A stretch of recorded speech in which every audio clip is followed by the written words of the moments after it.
Hello everyone, we've got another Iceberg today, the hardest punchers in history. The reason I wanted to do this one is because I wanted to put a bit of context behind how many amazing punchers there have been through the years.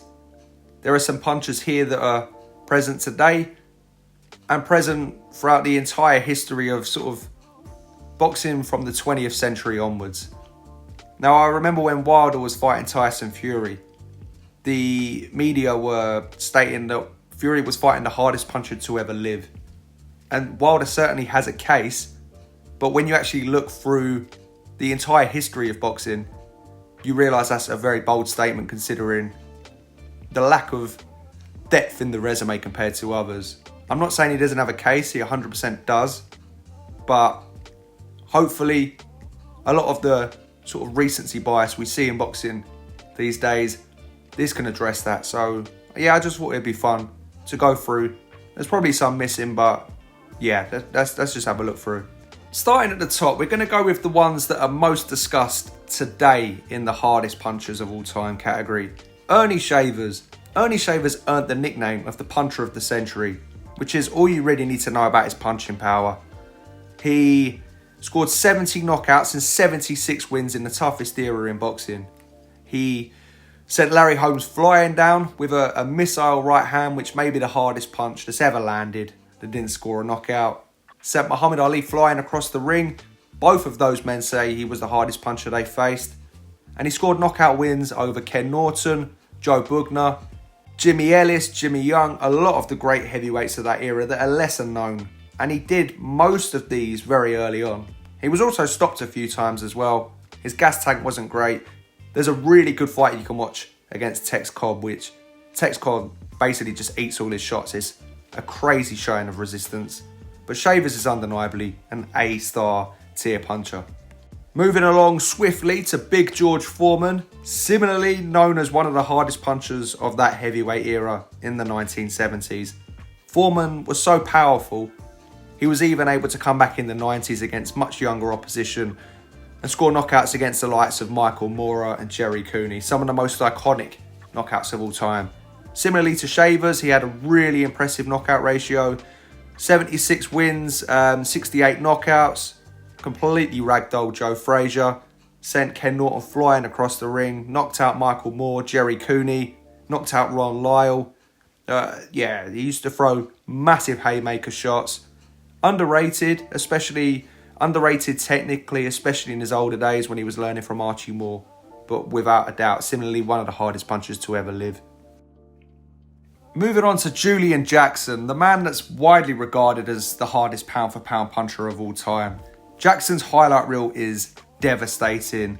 49 knockouts across 55 wins, a multiple weight world champion from middleweight to junior middleweight. He was involved in some of those all-time hardest puncher fights where two punchers meet each other. Those two fights against Gerald McClellan stand out. The fight against Mike McCallum. Mike McCallum was a big puncher, maybe not quite on the same level as McClellan, but yeah, Julian Jackson's power was just terrifying. He blew away some really good fighters. There's that terrifying knockout against Harold Graham. He blasted away Terry Norris in 2 rounds, knocked out Dennis Milton in 1 round. Everyone that fought Jackson and talks about his power is in awe. There's a very strong case he was the hardest puncher to ever live. You cannot have a knockout puncher list without Mike Tyson, undeniably one of the most explosive heavyweights in history. In his prime years, the way he burst onto the scene and just blew away fighters. You know, that Spinks knockout was so emphatic in the first round. My favourite knockout of his is that left hook in the first round against Carl Williams. Blew away Frank Bruno, Tony Tubbs, Larry Holmes, Pinkland Thomas, and just stopping Trevor Berbick. Trevor Berbick might not have been the greatest heavyweight champion ever, but stopping him in 2 rounds at the age of 20 to so emphatically win the title is devastating. Say what you want, he might not have been fighting top level opposition on his way to the title, but I believe he scored 14 first round knockouts, because the one that always stands out to me is that destruction of Marvis Fraser. Tyson, undeniably one of the hardest punchers to ever live. And then that takes me on to my final puncher on the most known, or the most talked about, and that's Joe Louis, who reigned as heavyweight champion for just shy of 12 years. Louis had 52 knockouts in his 66 wins, but you have to look at Louis in his prime. He ultimately came back after retiring because of financial issues. He had to come back. He was basically broke. But when he retired, he had a record of 58-1 with 49 knockouts. He just knocked out Jersey Joe Walcott. He'd also scored iconic knockouts against Billy Conn, Max Schmeling in the first round, John Henry Lewis, James J. Braddock, Max Baer, King Levinsky, Primo Carnera. His knockouts were so perfect. Once he had you hurt, there was nowhere to hide. He threw every punch with perfect technique, and he had that one punch. He was a one-hitter quitter. Billy Conn was famously up on points going into, I believe, the 13th round when he got overeager and walked onto Lewis's devastating punches. As I say, for nearly 12 years, over what I believe was 26, 27 world title victories consecutively, only 2 or 3 of those went the distance. Every other one was a knockout win. Right, that's the top tier list. Now, I'm going to move down now to one I've already touched upon. Deontay Wilder. Deontay Wilder's often known as the hardest puncher of this era in the heavyweight division. I always thought that, yes, he is a devastating puncher. Undeniably, especially in that right hand. And I always thought the way he set up the right hand was underrated. He's very wild, hence, which is quite ironic, hence the name. But he would set that right hand up lovely in his prime. He never really scored top knockouts against world level opposition, like real world level opposition, barring Luis Ortiz. But the way he dropped Tyson Fury with it was devastating. He dropped him a ton of times. I think that's more like the Larry Holmes, Ernie Chavez case. Tyson Fury just having those freakish powers of recovery to get up from a shot that would have knocked almost everyone out. But I don't think Wilder is of the level of some of the other punchers here. I think the Bronze Bomber is undeniably extremely powerful, one of the hardest punchers ever, but I don't think he has the resume of power punchers. He has slowed down in his last fights, but I think the Fury fights, the Parker fight and the Zhang fight, his best victories are against Luis Ortiz via knockout. He obviously went the distance with Bermane Stavern as well, but yeah, undeniably a massive puncher. Right, moving on to Sugar Ray Robinson. Now, we're getting onto all-time great punching categories.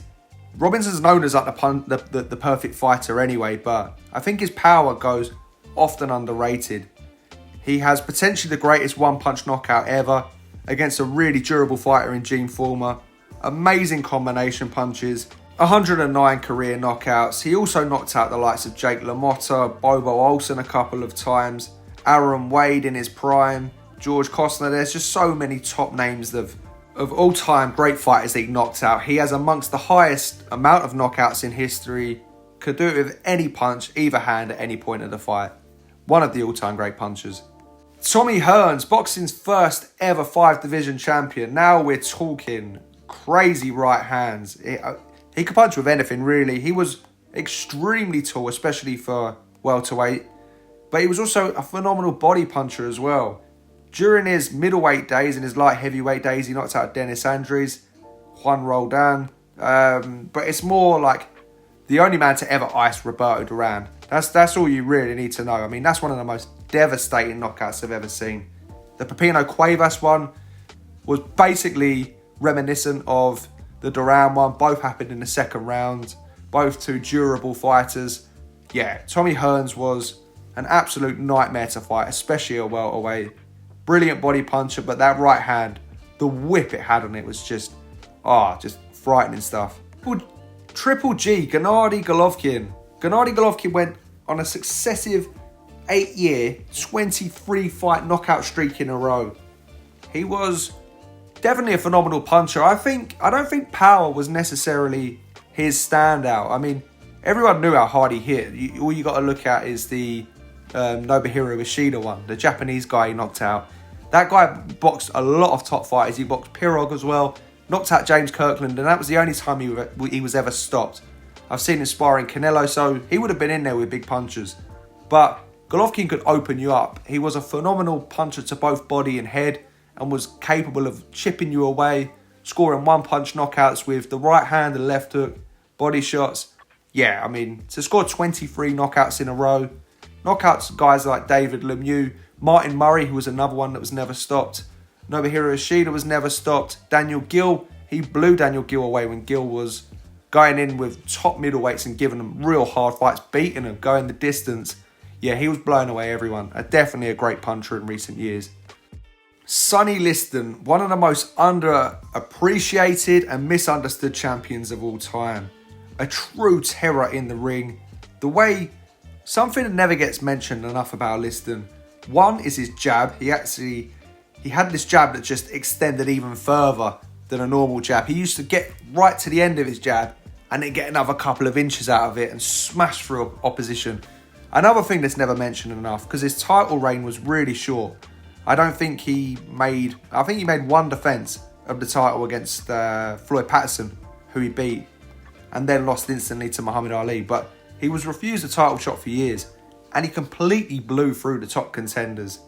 He stopped Zora Foley in 3 rounds, and this 1960s era was tough as well. Stopped Cleveland Williams in 2 rounds, Willie Besmanoff in 6, Nino Valdez in 3 rounds, Cleveland Williams again in 3 rounds, tons of others as well. And then, I mean, the way he blasted Floyd Patterson, the heavyweight champion of the world, twice in a row, both in the first round. Liston was terrifying. And moving on to Rocky Marciano, the most relentless heavyweight champion in history. Pound for pound, I don't think there's a fighter I've ever seen as relentless as Marciano. Maybe Henry Armstrong. Those two are the standouts. I mean, Marciano was a heavyweight. By today's standards, he was a light heavyweight. But he would throw like well over 120 power punches around once he had you hurt. Just a constant avalanche of punches. And obviously those punches were crazy hard. Pound for pound, one of the hardest punching heavyweights ever. That one punch knockout against Jersey Joe Walcott, down on the cards. One of boxing's big sliding doors moments. If he'd never landed that punch, he wasn't going to become heavyweight champion of the world, and he wouldn't have been undefeated, which was his entire legacy. Ezard Charles, when he boxed Ezard Charles, he had a gruesome cut on his nose. He needed a knockout, otherwise he was going to get stopped. He secured the knockout. Knocked out Archie Moore, 43 knockouts in 49 wins. Yeah, he was relentless. Right, moving down to another tier, we're going to go to Jack Dempsey. Jack Dempsey is so important in terms of boxing history. He's the reason that not just boxing but sports were broadcast live, because he was so vicious, so violent. He completely revitalised boxing in the 1920s. Completely relentless. When he boxed Jess Willard, I believe they had like ambulance or paramedics ringside for Dempsey, because Willard was this giant of a man, and they were really fearful because Dempsey wasn't big. They were really fearful that Willard was basically going to blast him away and hurt him. Dempsey went out and dropped him, I believe, 7 times in 2 rounds. He broke multiple ribs, knocked out his teeth, broke his cheekbones. He absolutely massacred Willard, and then subsequently went on. He didn't defend the title too much, but when he did, he was just vicious when he was defending it against the likes of Luis Firpo. I think they knocked each other down about 11 times in 2 rounds. Obviously, knocked out George Carpentier, Bill Brennan, Billy Misk. Yeah, didn't defend the title too often once he got the title, but he'd had a really tough run when he was homeless coming up. He knocked out great fighters in the weight below, like Battling Levinsky. Yeah, he was a phenomenal puncher. Moving on to Julio Cesar Chavez. Chavez was relentless, embodied the Mexican style perfectly. When he went across his 89-0 record, I believe off the top of my head he had something like 78 knockouts in that streak. He did defeat a lot of easier opposition when he was keeping busy, but the amount of top knockouts he scored in that streak was pretty frightening, to be honest with you. He stopped the likes of Greg Horgan, obviously pulled off that iconic knockout against Meldrick Taylor, knocked out Roger Mayweather, got a stoppage against Jose Luis Ramirez, Rafael Lemon, brutally stopped Edwin Rosario. I wouldn't say Chavez was a one-hitter quitter. He just chipped you down, but with the amount of knockouts with that style he had was pretty phenomenal. Artur Beterbiev. Until very recently, the only champion in the world today to have a 100% knockout ratio. Bivol went the distance with him, but he took a lot of punishment doing it. I mean, it was a very close fight, but when you compare their faces, Bivol, he wasn't really taking that many clean shots, if I'm completely honest. He took a few, but even the damage that was being caused through the gloves was causing damage. But yeah, he went 20-0 with 20 knockouts, stopped Callum Smith, Anthony Yarde, Joe Smith, Vosdick, Savoris Cloud early on. He's relentless. His work rate is just non-stop. He's very strong, freakishly strong. Has that high guard and an educated jab as well. He doesn't really ever seem to load up. I was actually at that Beterbiev Bivol fight and I was surprised. I wasn't surprised because I'd seen him, but when you're watching something ringside and you see it up close, you see it differently. And Beterbiev never loads up his shots. And I think that's why he's got so much energy through the fights. But it's just a testament to his heavy-handedness that he doesn't even need to load up to just beat people down. And sticking with modern fighters that are still fighting today, Naoya Inoue. Inoue has over 20 knockouts in just over 20 world title fights. His knockout consistency is terrifying. The way he blasted through that bantamweight scene was freakish. I mean, he stopped every champion within 2 rounds. Donaire obviously had the fight of the year with Donaire, but in the rematch blasted him in 2. Emmanuel Rodriguez blasted him in 2. Juan Carlos Payano, the boogeyman of the division, blasted him within like a minute. Jamie McDonnell, who was a really durable fighter, blasted him in a minute. Stopped Stephen Fulton, stopped Marlon Tapales, stopped Luis Neri. Inoue is one of the hardest punching small fighters of all time.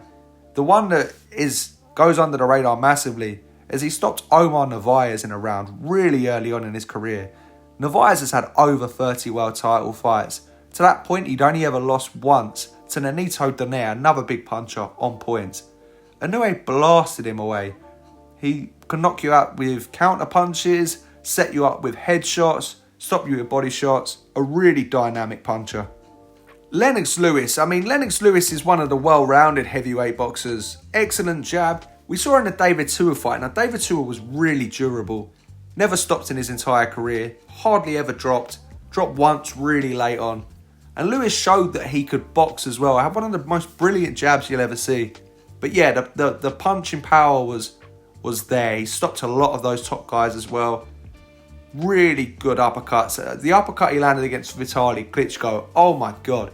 Similarly to Chavez' right hand against Larry Holmes, that's got to fall in the category of hardest punches that have ever landed that didn't score the knockout. Lewis, the one that stands out is the Nassim Hamed knockout. Brilliant puncher. I wouldn't put him quite on the tier of a Marciano Foreman, but undeniably formidable punching power. And with the brain behind it, yeah, dangerous opponent. Roberto Duran, when your nickname is literally Hands of Stone, that's all that needs to be said. In his lightweight years alone, which is when he was probably comparatively at the same weight as his opposition, he had over 50 knockouts in that streak alone in just over 70 fights. That's where he accumulated most of his knockouts. That's where you can really judge his power on a fair scale, because what makes his power even more impressive is the fact that it held up against bigger opposition. He obviously went out and stopped Pepino Cuevas at welterweight, stopped Davey Moore at light middleweight, and dropped Iron Barkley at middleweight. One of the craftiest fighters ever. Could make you miss up close, but with his shot selection and the power, that's what makes him one of the all-time greats. David Tua, an absolute wrecking ball of a heavyweight, never actually won a heavyweight championship of the world, although he knocked out multiple heavyweight champions really early. He blasted John Ruiz in the first round, knocked out Michael Moorer as well, knocked out Nassim Hamed. One of the great chins of all time, a devastating left hook. The way he would just explode into range in any other era since, Tua was undeniably going to be a heavyweight champion.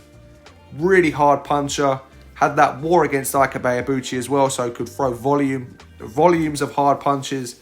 Yeah, I think he was really unlucky to be in the era he was in. Ultimately, it made for some great fights, but to never be a world champion with his skills and ultimately his power and endurance, yeah, he was very unlucky. And last but not least, Nigel Benn. Nigel Benn is one of the hardest punching British fighters ever. Extremely explosive. He's got some really, really impressive names on his knockout record. Gerald McClellan, obviously, there are varying factors in that fight, but he did stop McClellan when McClellan was on top of the world. Ultimately, that was a really sad fight, ended tragically as well. But he knocked out Nicky Piper. The one that really stands out was his absolute dogfight with Iron Barkley. He stopped in the first round, 3 knockdowns. Also knocked out Robbie Sins, Doug Dewitt. Had those epic fights with Chris Eubank, which just showed how tough Eubank was. He was dangerous when he was hurt. And he could really hit. Scored a load of knockouts. Ended up getting 35 knockouts in 42 wins. One of the most exciting British fighters ever. Moving down another layer, 2. One of the only men I can actually think of off the top of my head that retired with a 100% knockout ratio, Edwin Valero. One of the most vicious men in boxing history. Valero had a record of 27 fights, 27 wins, 27 knockouts. He was the lightweight champion of the world, was looking like a fight with Manny Pacquiao was going to be in the works when he tragically took his own life and his wife's too. It was a really sad story, really vicious story. Yeah, Valero wasn't a nice man by all accounts, but a devastating fighter. Scored 18 first round knockouts in a row, which is still the world record. Knocked out Antonio DeMarco. The sparring stories, he looked like a pretty complete fighter as well in sparring. Bashed up a load of the greatest fighters in the world, including Eric Morales, whose nose he broke. Really scary fighter. Right, people these days sleep on Nassim Hamed's power. He was, in my opinion, the hardest pound-for-pound puncher Britain's produced since the Second World War. I wouldn't say all time. He got 31 knockouts in 36 wins. He used to explode from his legs in a way that was so unorthodox. And he stopped some really good fighters as well. People tried to write Hamed off because he did lose to Barrera. He did lose quite badly to Barrera. But he stopped Wilfredo Vasquez, Paul Ingle, Kevin Kelly. He was a multiple unified champion. He won the WBC, the IBF and the WBO featherweight titles. I've always said it's about 9-10 fights, but I've had a look. It's actually over 15 world title wins. Only 2 or 3 of those fights off the top of my head. I'm just looking through now. Only 2 of his title wins in that streak went the distance. The Kevin Kelly fight is one of the best fights you'll ever see. People were sent to another realm when Hamed connected. It got him out of danger quite a few times, his power. But yeah, it was absolutely devastating. Without a doubt, one of the hardest punching, smaller fighters of all time. And I really do believe the hardest punching British fighter I've seen since the war. Moving back up to the heavyweights, Klitschko. Now, there are 2 Klitschkos, Vladimir and Vitaly. As I say, I've never been hit by either of them. I've heard multiple sources. They could both be in with a shout. But just for the sake of this video, I'm going to go with Vladimir, who got 53 knockouts and 64 wins, because that right hand was his signature punch. And even when he was going the distance, he was dropping fighters. I mean, that Povetkin fight, he dropped Povetkin like 6 times. But the Pulev left hook, there were basically 2 ways he was going to knock you out. He was going to set you up with the right hand, the Dr. Still hammer shot, which, again, another Emmanuel Stewart fighter who perfectly set the right hand up.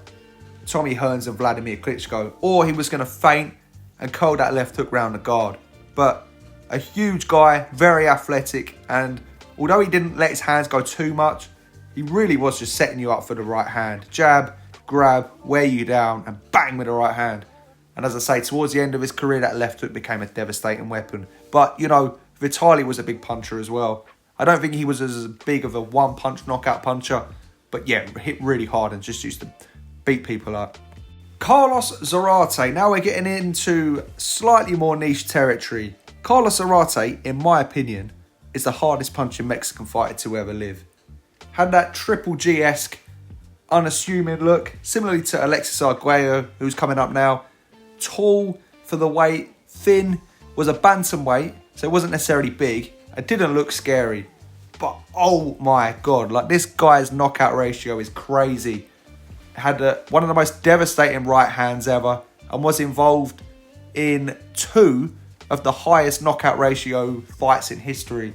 That doesn't really make sense. What I mean is, when he boxed Wilfredo Gomez and Alfonso Zamora, when you combine the records, it's ridiculous stuff. So, for instance, Zarate, as well as the right hand, by the way, a phenomenal body puncher too.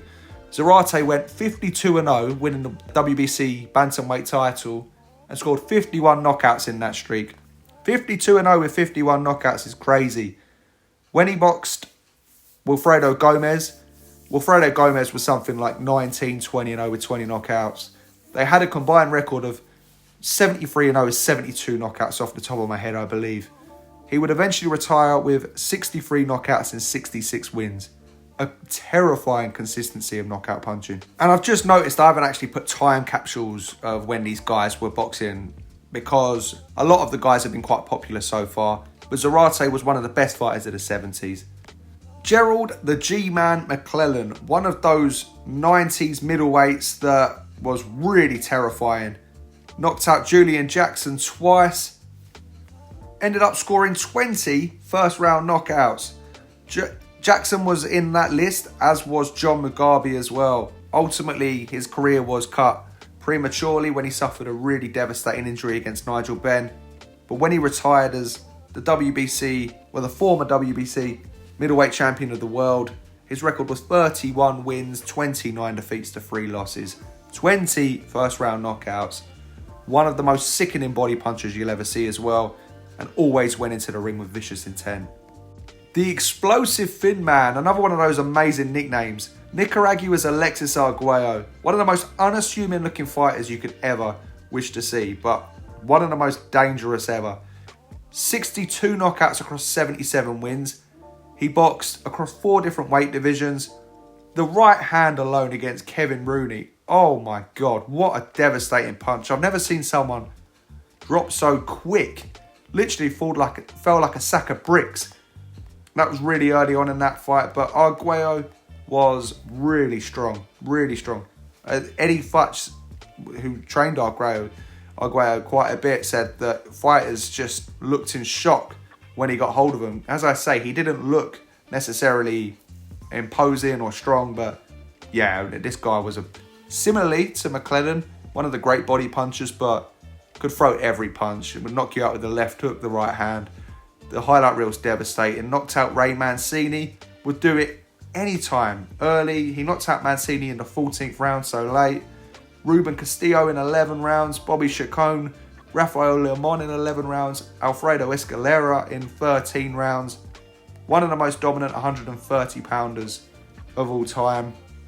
Yeah, as I say, tried to become a 4-division champion, but in losing the junior welterweight title fight to Aaron Pryor, put up one of the all-time great fights.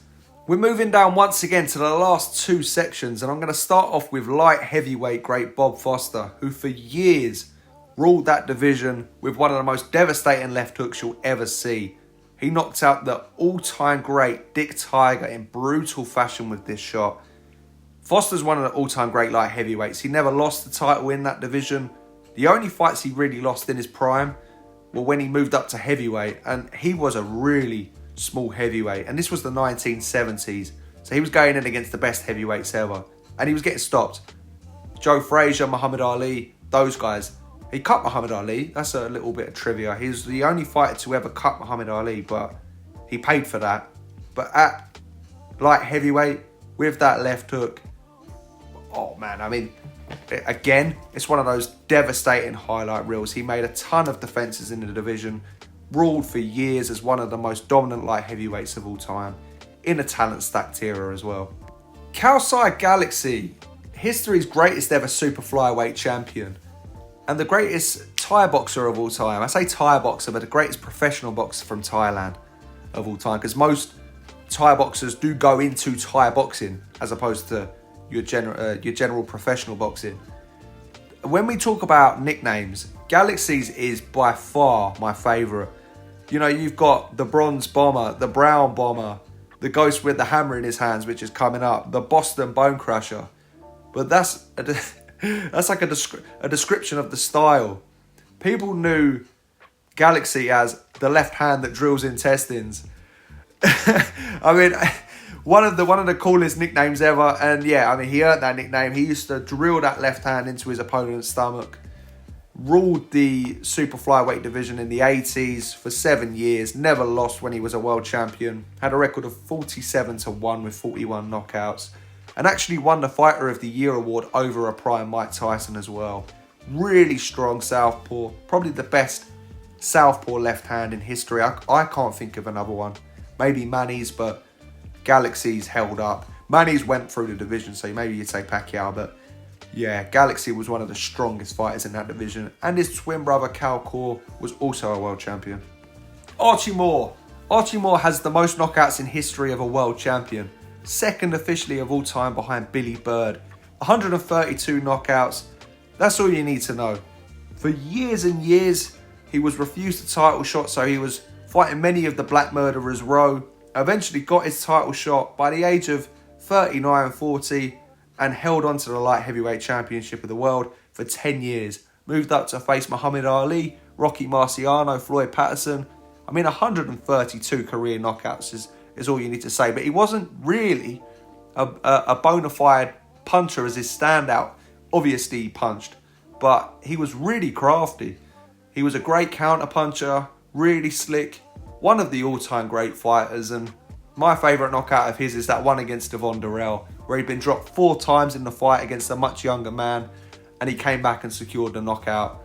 One of the best fighters of the 1950s, and the only man to ever box both Rocky Marciano and Muhammad Ali. Right, moving on, we're nearly towards the end now. Jose Pepino Cuevas, one of those Mexican fighters that never ever gets a mention these days, despite being a Hall of Famer, despite being around the same time as Duran and Leonard and Hearns, and despite holding some really impressive records.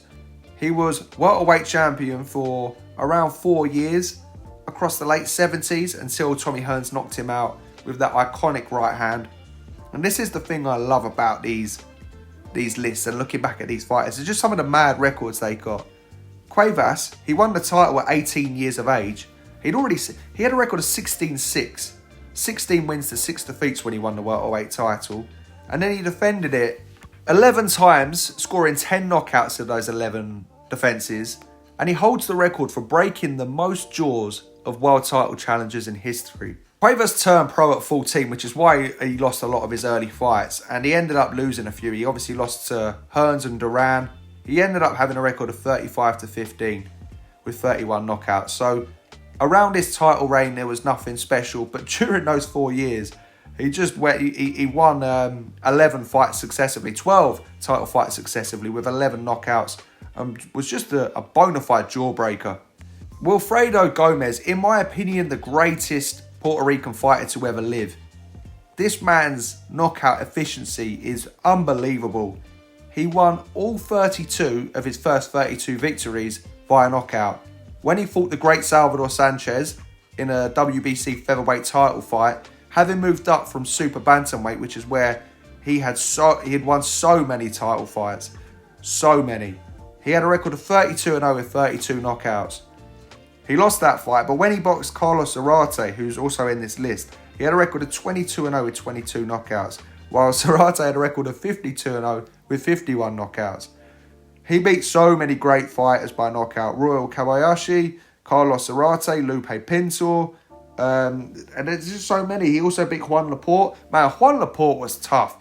When you look back through Juan Laporte's career, he went the distance with Chavez, he went the distance with Sanchez, he went the distance with Gomez. Same with Rocky Lockridge as well, who went the distance with both. But yeah, Gomez ultimately scored knockouts across all of his first 40 victories. He was 40-1 with 1 draw and 40 knockouts. By the time he retired, 44 wins to 3 defeats and 42 knockouts. Small, compact, brilliant fighter in the 70s and 80s, and one of the most explosive punchers ever.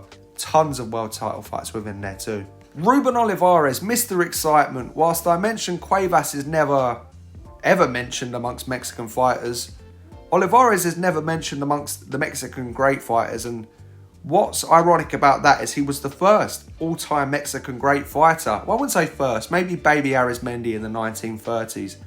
But in the 1960s, Ruben Olivares was basically the first Salvador Sanchez and Julio Cesar Chavez, the greatest Mexican fighter of all time.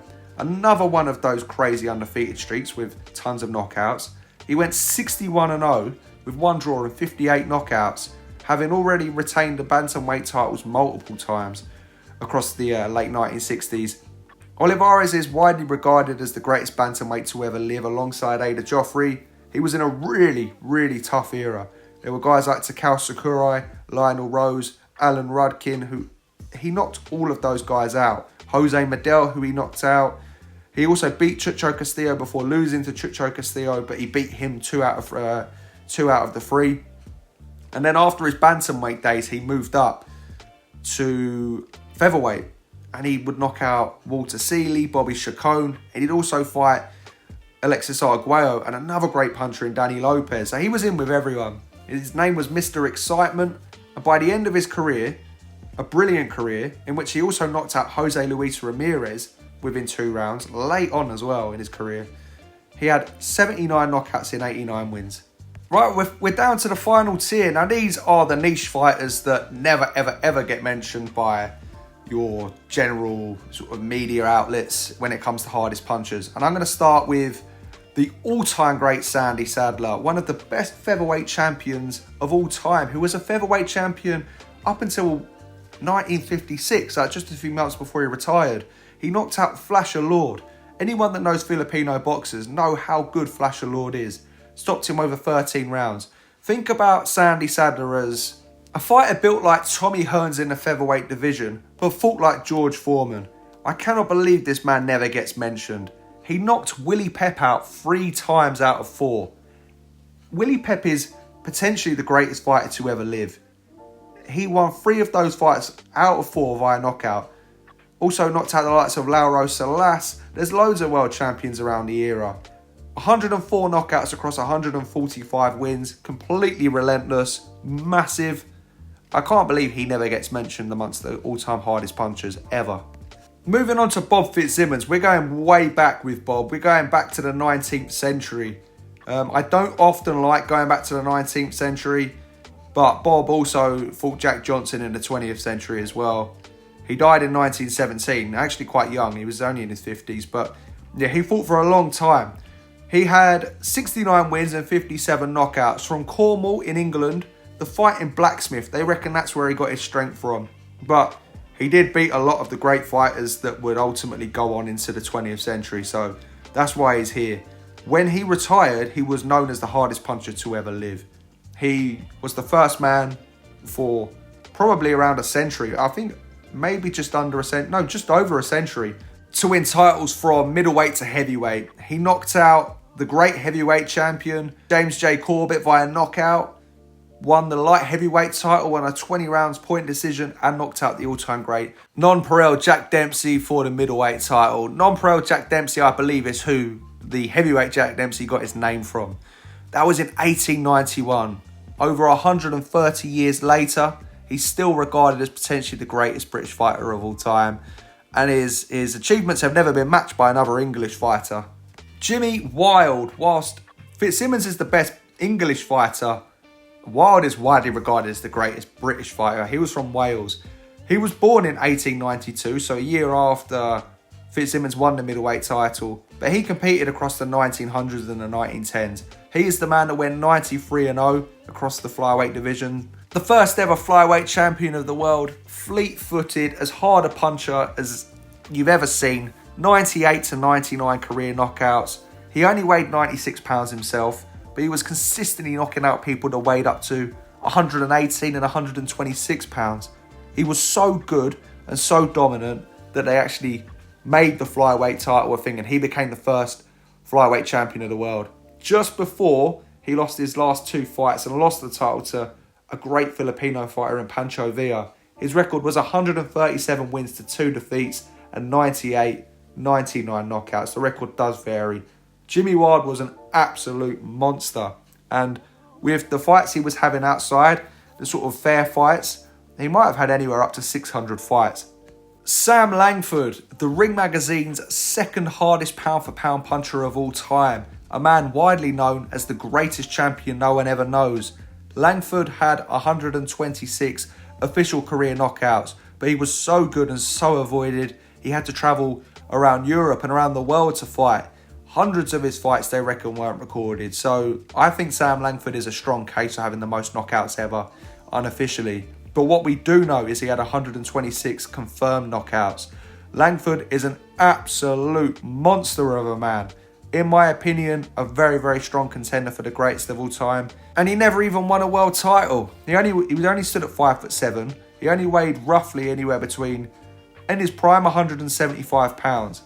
But let me just take you through his record. I feel like I go through this every video. As a 17-year-old, he beat the greatest lightweight of all time at 17 years of age, Joe Gans, over 15 rounds.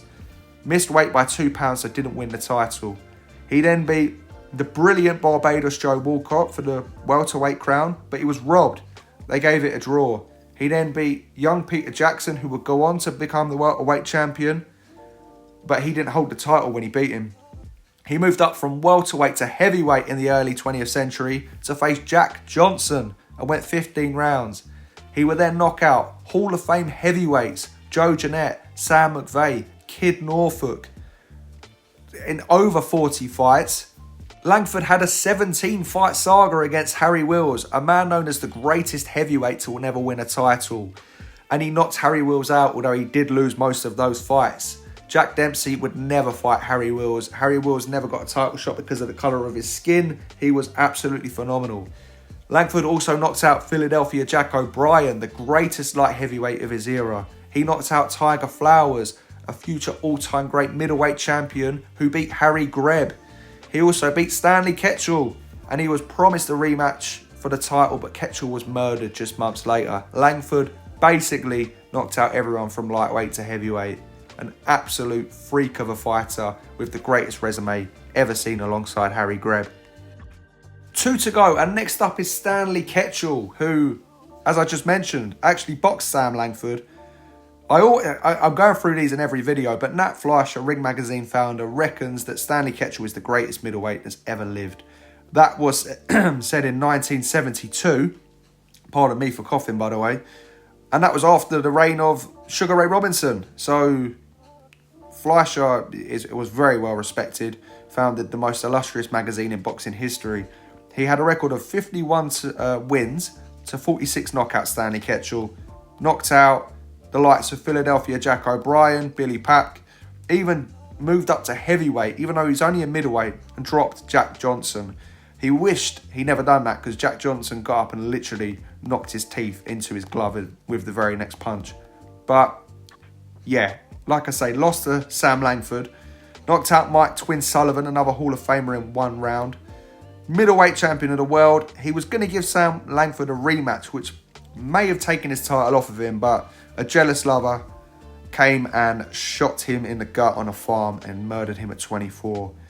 46 knockouts in 51 wins. We don't know too much about what he could have been, but we do know he was one of the all-time great punchers. Last but not least, the former heavyweight champion of the world in 1934, just before Joe Lewis's colossal reign, a man who was ultimately knocked out by Joe Lewis, Max Baer. Around the time he was fighting and was the champion of the world, he was known as the hardest puncher to ever live. He knocked out Max Schmeling.